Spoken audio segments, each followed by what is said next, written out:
Hello friends, welcome to Sonis vision legal channel. आज की video के अंदर मैं आपको बताऊंगा एम्प्लॉयमेंट बॉन्ड के बारे में। देखो, इस वीडियो के अंदर डिटेल में मैं आपको चीज़ों के बारे में एक्सप्लेन करूंगा। एम्प्लॉयमेंट बॉन्ड कैसे होता है, कैसे ड्राफ्ट करना है, कैसे डिफेंस लिया जाता है कोर्ट के अंदर, कैंसिल चेक से लेके हर चीज़ इस वीडियो के अंदर डिस्कस करूंगा और कैसे ये बॉन्ड एग्जीक्यूट होता है। देखो फ्रेंड्स, मैं कॉर्पोरेट लॉयर हूँ, मेरा नाम है भवप्रीत सिंह सोनी और हम कंपनीज एंड कॉर्पोरेट्स को मदद करते हैं एग्रीमेंट्स के अंदर, लीगल सर्विसेज के अंदर। तो काफ़ी सारे लोगों ने हमारी वीडियोस पे कमेंट करा था जिनको एम्प्लॉयमेंट बॉन्ड के बारे में जानना था, क्या ये बॉन्ड लीगल है या नहीं है, क्योंकि इसके ऊपर बहुत बार कोर्ट के अंदर विवाद जाता है और कोर्ट ने भी वेरियस जजमेंट एम्प्लॉयमेंट बॉन्ड्स के ऊपर दे रखे हैं। तो पहली चीज मैं आपको वीडियो की शुरुआत में ही बता दूं, इंडिया के अंदर एम्प्लॉयमेंट बॉन्ड टोटली लीगल है, बट उसकी सर्टेन टर्म्स एंड कंडीशन है। अगर वो फुलफिल होती है, ये सारी चीजें होती है, तभी बॉन्ड की वैलिडिटी मानी जाती है, नहीं तो उसको वॉइड घोषित कर दिया जाता है। अब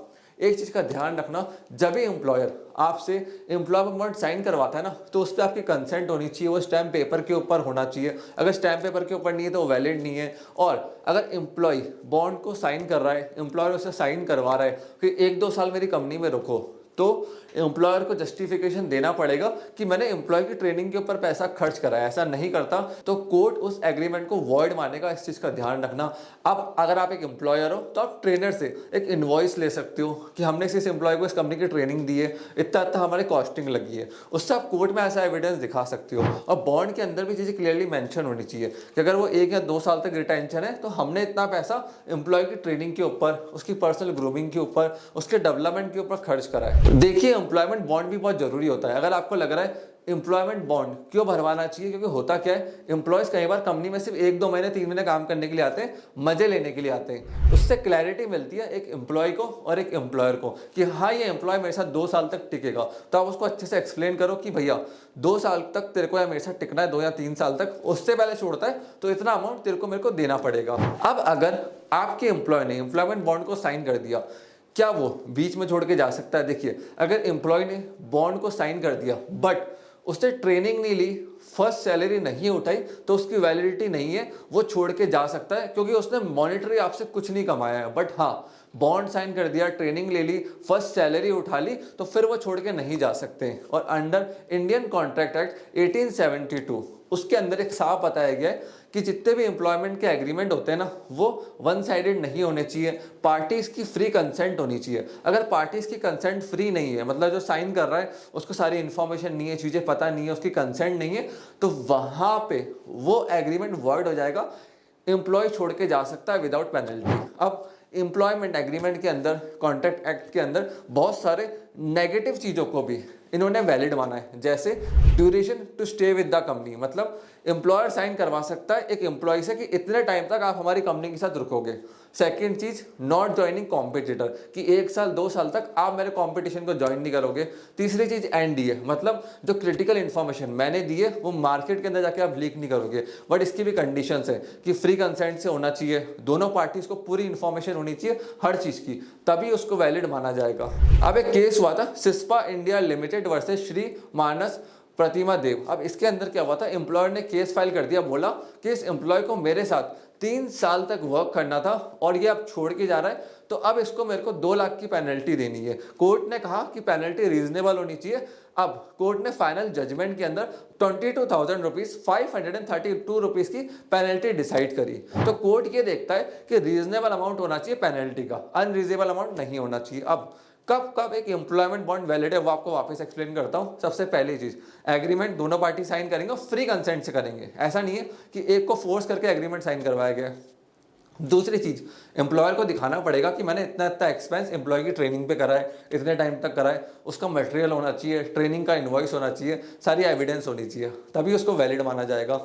तीसरी चीज, कंडीशन रीजनेबल होनी चाहिए। अब इसका मतलब ये भी नहीं है कि आपने बहुत सारी एक्स्ट्राऑर्डिनरी कंडीशन लगा दी, कंडीशन रीजनेबल नहीं है, वन साइडेड है, तो वो वॉइड हो जाएगा, मतलब इनलीगल हो जाएगा। चौथी चीज, कंडीशंस जितनी भी होगी वो एम्प्लॉयर को सेफ गार्ड करने के लिए, ना कि उसको प्रॉफिट देने के लिए कि भैया आपने 1 लाख की ट्रेनिंग दी, अब 1 साल बाद आप 10 लाख रुपए डिमांड कर रहे हो। नहीं, प्रॉफिट के लिए नहीं है, एम्प्लॉयर को सेव करने के लिए। ये चीज को अंडरस्टैंड करना जरूरी है। पांचवी चीज, स्टैम्प पेपर पे प्रॉपर नोटरी के साथ होने चाहिए सारे डॉक्यूमेंट्स, हर पेज के कॉर्नर पे मतलब नीचे साइन करेगा एम्प्लॉय और एम्प्लॉयर। जब साइन नहीं होंगे हर पेज के ऊपर तो उसको वैलिड नहीं माना जाएगा। प्रॉपर नोटरी होगी हर पेज के ऊपर, एक प्रॉपर स्टैम्प पेपर के ऊपर होगा, तभी इसको लीगली वैलिड माना जाएगा। इस चीज का ध्यान रखना।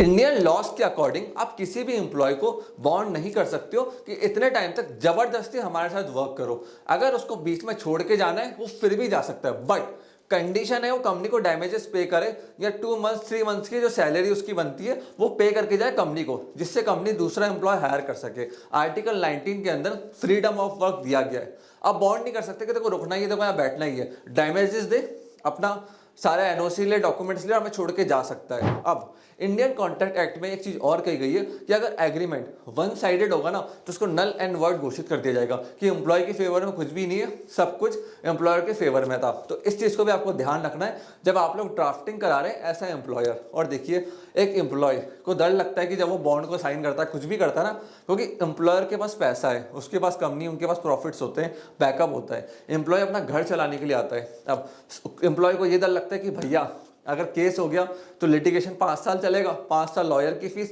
हमारा नुकसान। अब यहाँ पे आपको इस चीज का ध्यान रखना है एज एन एम्प्लॉय कि आप साइन कर रहे हो तो सोच समझ के करो, आपका भी नुकसान ना हो, एम्प्लॉयर का भी नुकसान ना हो। और एम्प्लॉयर कभी भी क्रिमिनल केस फाइल नहीं कर सकता है। ये सारे सिविल डिस्प्यूट होते हैं, 5 साल 10 साल 15 साल तक भी ये केसेस चलते हैं, तो इतना बियर कर सकते हो तो ही कंपनी के साथ डिस्प्यूट करना है, इस चीज का ध्यान रखना। अब एम्प्लॉयर भी चंट होते हैं, क्योंकि देखिए सिविल केसेस में क्या होता है, मैंने 5 लाख का क्लेम डाला तो मुझे 5% ऑफ द टोटल डिमांड कि मुझे एम्प्लॉय से 5 लाख वसूलना है तो 5% मतलब 25,000 रुपये कोर्ट फीस जमा करानी पड़ेगी। इस चक्कर में कई बार एम्प्लॉयर सिर्फ लीगल नोटिस भेज के केस को खत्म कर देते हैं कि लीगल नोटिस भेजते हैं, अपने नोटिस बोर्ड पे चिपका देंगे, सोशल मीडिया हैंडल्स पे डाल देंगे कि इस एम्प्लॉयर ने ब्रीच करा था, डराने के लिए। 10% एम्प्लॉयर मैंने अपने देखा करियर के अंदर केस फाइल करते हैं, 90% सिर्फ लीगल नोटिस भिजवा के छोड़ देता है जिससे बाकी लोग डर जाएं। अब कई बार एम्प्लॉयर और चंट होते हैं, वो क्या करते हैं, FIR कटवा देते हैं, क्योंकि उनको पता है सिविल केस है, पहले तो 5% में कोर्ट फीस भरूंगा, उससे अच्छा है मैं एक FIR कटवा देता हूँ। क्रिमिनल एंगल दे दिया सिविल केस को। अब उससे क्या होता है मैं आपको बताता हूँ। वो कैसे कटवाएंगे, वो ये डाल देंगे आपने डेटा लीक करा है, आपने लैपटॉप खराब कर दिया, आपने मारपीट करी, उससे क्या होगा, FIR कट गई, पुलिस आपको अरेस्ट करने के लिए भागेगी, आपका हो जाएगा दिमाग खराब, आप बहुत डर जाओगे और अल्टीमेटली कंपनी को पैसे दे दोगे। तो आपको इस चीज़ का भी ध्यान रखना है कि अगर कंपनी छोड़ के जा रहे हो, कुछ भी कर रहे हो, तो एटलीस्ट आप रिटर्न में करो हर चीज़। कंपनी को पहले रिटर्न में ईमेल कर दो और उनसे आंसर ले लो। ब्लैंक चेक आज के टाइम में सबसे बड़ा इशू बन गया है। एम्प्लॉयर क्या सोचते हैं, सिविल रिकवरी में 5% देना है, क्रिमिनल एंगल हमें देना है, तो ब्लैंक चेक एम्प्लॉय से ले लो। अब अगर आपने ब्लैंक चेक साइन करके दे दिया ना, तो इस चीज़ का ध्यान रखना वो लीगली वैलिड है। सेक्शन 138 NI एक्ट के अंदर आप पे पनिशमेंट लगेगी, 2 साल की जेल होगी, और 10 लाख रुपए का चेक है तो 20 लाख की आप पे पेनल्टी लगेगी। और यहाँ पे आपको प्रूफ करना है कि चेक मैंने सिक्योरिटी पेटे दिया था। आप प्रूफ नहीं कर पाए कोर्ट के अंदर, जेल भी जाओगे, 10-20 लाख का फाइन भी लगेगा। मतलब जितना भी अमाउंट चेक के ऊपर लिखा हुआ है उसके आपको ऊपर डबल फाइन देना पड़ेगा। इसीलिए अगर आपने खाली चेक दे दिया है तो पहली चीज कंपनी को ईमेल कर दो, लीगल नोटिस भिजवा दो लॉयर्स के थ्रू कि हमने आपको खाली चेक दिया था, सिक्योरिटी पेटे था, उसका मिसयूज मत करना, मैं अच्छे से काम कर रहा हूँ। और उसकी एक कॉपी पुलिस स्टेशन में भी दे दो, वहां पर रिसीव करवा लो, जिससे इन केस आपके ऊपर केस हो जाता है तो you have a defence. But check दे दिया, सब कुछ कर दिया, भैया बचना बहुत मुश्किल होता है। 138 के केसेस के अंदर 80% केसेस में कन्विक्शन होता ही होता है, इस चीज का ध्यान रखना। और कंपनी वाले क्या करते हैं, ओरिजिनल डॉक्यूमेंट्स आपसे ले लेते हैं, Aadhaar card, PAN card, passport, marksheet, छोड़ के जा, डॉक्यूमेंट्स हमारे पास पड़े हैं। उसके अंदर भी आपको क्या करना है, मैं आपको एक चीज बताता हूँ। डॉक्यूमेंट्स कंपनी को दे रहे हो ना, उनको ईमेल करो कि भैया मैंने ओरिजिनल डॉक्यूमेंट्स आपको दिए, अब with in 3 days 7 days 10 days आप उसको वेरीफाई करो, मैच कर लो, मेरे को उसके बाद 10 दिन बाद मेरे को रिफंड करो मैं ओरिजिनल डॉक्यूमेंट्स। क्योंकि क्या होता है, कंपनी ने वो रिटेन कर लिए, फ्यूचर में आपको दिक्कत आएगी, फ्यूचर में आपको देंगे ही नहीं, तो 10 दिन बाद उनसे ईमेल पे लिख के वापस मंगा लो कि भैया ईमेल पे लिख के दे रहा हूँ कि मैंने ओरिजिनल डॉक्यूमेंट्स आपको हैंड ओवर करें, 10 डेज से मुझे वापस चाहिए। और चेक के मीटर में भी सिमिलर केस है। और अगर ये आप एम्प्लॉयमेंट के अंदर हो, आपने खाली चेक दे दिया है, तो भैया फटाफट एम्प्लॉयर को लीगल नोटिस भिजवाओ और ये चीज़ क्लियर करवा लो। खाली चेक कुछ भी देना आपके ऊपर ही लायबिलिटी आती है, इस चीज़ का ध्यान रखना। कंपनी को एडवांस में डाल दो, खाली चेक के इसका मिसयूज ना करें और आपका डिफेंस क्रिएट हो जाएगा। इन केस आप पे केस फाइल भी होता है तो हाई कोर्ट के अंदर सेक्शन 182 में आप पिटिशन फाइल कर सकते हो और क्वेश्चन ऑफ FIR, जिससे एटलीस्ट आपके पास डिफेंस हो, केस फाइल ना हो। और एक चीज का ध्यान रखना, आप सोचेंगे अभी मैं ना बैंक अकाउंट को क्लोज करवा देता हूँ, साइन बता दूंगा फर्जी मेरा है ही नहीं, मैंने मिसमैच कर दिया। भैया अगर आप ये सारी चीजें माइंड के अंदर रख के सोच रहे हो ना, तो बहुत गलत सोच रहे हो। अकाउंट बंद करा दिया, आपकी लाइबिलिटी आ गई, आपकी इंटेंशन क्लियर होगी। सिग्नेचर मिसमैच हो गया, यहाँ पे फॉल्स डॉक्यूमेंट आपने क्रिएट कर दिया, सेक्शन 138 तो चिपा ही चिपा आप पे। और भी बहुत सारे आईपीसी के सेक्शन आपके ऊपर लग जाएंगे, जैसे सेक्शन 420 चीटिंग को लेके, 467, 468, 478 कि आपने फर्जीवाड़ा करा है डॉक्यूमेंट्स के अंदर, रॉन्ग डॉक्यूमेंट्स क्रिएट कर रहे हैं। अब ये सब आपको नहीं करना है, सीधा एम्प्लॉयर को ईमेल करो कि भैया हमारा ओरिजिनल डॉक्यूमेंट्स आपके पास है, हमें रिफंड करो, चेक है, सिक्योरिटी पेट है, मिसयूज मत करना, मैं पूरा काम करूंगा आपके साथ, कोई दिक्कत नहीं है। और कोशिश करो कि आप खाली चेक एम्प्लॉयर को ना दो, क्योंकि ये आपके खिलाफ ही जाता है, इस चीज़ का ध्यान रखना। और एम्प्लॉयर डॉक्यूमेंट्स मांगता भी है तो फोटोकॉपी कराओ, कलर फोटोकॉपी कराओ, उस पर साइन करो अपने। आप पासपोर्ट बनवाने जाते हैं, वहाँ पे क्या होता है, सेल्फ अटैच आपसे करवा लेते हैं फोटोकॉपी के ऊपर, ओरिजिनल थोड़ा ना लेते हैं, उसको मानती है ना वैलिड वो। एम्प्लॉयर को बोलो भाई गवर्नमेंट ऑफिस मान रहे हैं, आप भी मानो, तो उसको साइन करवाओ, सारे डॉक्यूमेंट्स के ऊपर साइन करो, सेल्फ अटैच करो, एम्प्लॉयर को सबमिट कर दो, ओरिजिनल मत दो, आपके लिए फ्यूचर के अंदर दिक्कत हो जाएगी।